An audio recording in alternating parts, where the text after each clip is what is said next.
আজকে আমাদের বিশ্বকর্মা পূজা উপলক্ষে রাতে একটা সেই ফিস্টের মতনই খাওয়ান দাওয়ান হচ্ছে, বন্ধু বান্ধব নিয়ে ফুর্তি। তবে আশ্চর্যজনক কথা এটা হলো, জিনিসটা তৈরি হচ্ছে ইন্ডিয়ানে, কিন্তু মিস্ত্রিগুলো সব বাইরের থেকে আসে। এই যে ম্যান মিস্ত্রি আছে, এটা রাশিয়ান মিস্ত্রি আছে, এই চাইনিজ ছাড়ার জন্য শুধুমাত্র এটা চার্জ লিখে 2 লাখ টাকা শুধুমাত্র ছাড়ার জন্য।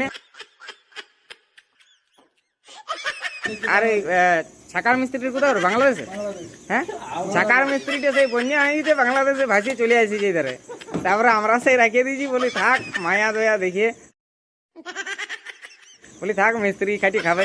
তবে এই মিস্ত্রিটার কোনো বেতন নাই, তবে ইয়াদের বেতনটা ভালো রকম চার্জ লেগেছে ইয়াদেরকে। আর ওইখানে সেক্রেটারি আছে দেখাশোনার জন্য, যে কোন মিস্ত্রি কেমন কাজ করছে, অত টাকা একটা স্যালারি লিবে বলে কথা আছে। আর একটা কেঞ্জিয়া কুড়োর আমাদের দেশি বড় ঝিলাপি মাঙ্গাইছি, ওইটা যাই খুলে দেখাচ্ছি তোমাদেরকে।